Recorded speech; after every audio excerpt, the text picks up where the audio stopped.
AC রুমের ভিতরে ডাকবে আর শহীদরা বারে বারই যাবে, এই জিনিসগুলো তারা যেন অ্যাভয়েড করে। নেক্সট টাইম থেকে যে শহীদ ফ্যামিলিদেরকে ডাকবে আর আমরা চলে যাব, আমরাও বিবেচনা করব যে আমাদের প্রোগ্রামে আমরা তাদেরকে ডেকেছিলাম, তাদেরকে আমরা পাইনি। হয়তোবা মনে হয় এখানে ক্রেডিট বাণিজ্য নাই, এই কারণে তারা আসে নাই। তারা আমাদেরকে কনফার্মও করেছিল যে তারা এখানে উপস্থিত থাকবে। আমি যদি প্রথম থেকে যদি বলি, শাহরিয়ার ভাইকে আমরা সর্বফার্স্ট লিস্টে রেখেছিলাম, সে আমাকে নিজেই কনফার্ম করেছিল, বলছিল যে সে আজকে উপস্থিত থাকবে এবং শহীদদের কথা শুনবে এবং আহতদের কথা শুনবে এবং তার নিজের বক্তব্য সে প্রকাশ করবে। তাই সে আসে নাই।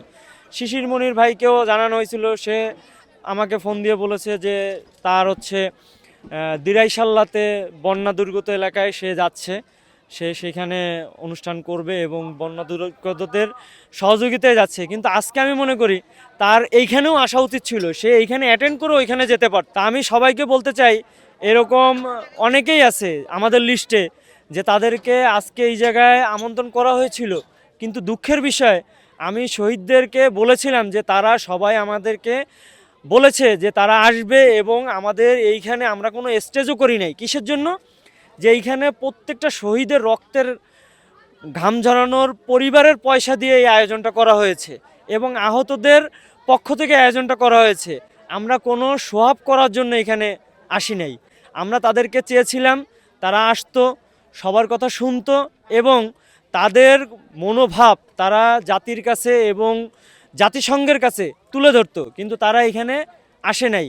আমি বলতে চাই যে তারা এসি রুমের ভিতরে ডাকবে আর শহীদরা বারে বারই যাবে, এই জিনিসগুলো তারা যেন অ্যাভয়েড করে এবং আমরাও চাইবো নেক্সট টাইম থেকে যে শহীদ ফ্যামিলিদেরকে ডাকবে আর আমরা চলে যাব, আমরাও বিবেচনা করব যে আমাদের প্রোগ্রামে আমরা তাদেরকে ডেকেছিলাম, তাদেরকে আমরা পাইনি।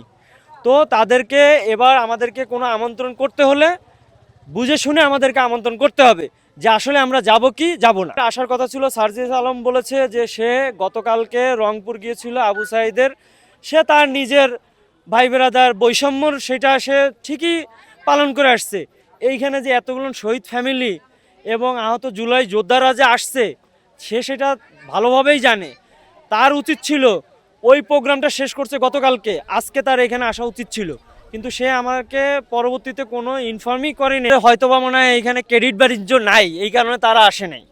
যদি এখানে তাদের ক্রেডিট বাণিজ্য থাকতো বা তারা যদি তাদের এজেন্ডা বাস্তবায়নের জন্য 5 জন শহীদ ফ্যামিলি বা 10 জন জুলাই যোদ্ধাকে যদি এইখানে দাঁড় করায় কথা বলতে পারতো, তাদের স্ক্রিপ্ট লেখা থাকতো, এইটা হইলে তারা হয়তো মনে হয় আসতো। কিন্তু এইখানে তো আমরা কোনো স্ক্রিপ্ট লেখা অংশ এখানে ব্যবহার করি নাই। আমরা এইখানে ব্যবহার করছি যার যার নিজের ব্যক্তিগত যে মনোভাব ছিল, এইটাই প্রকাশ করছে।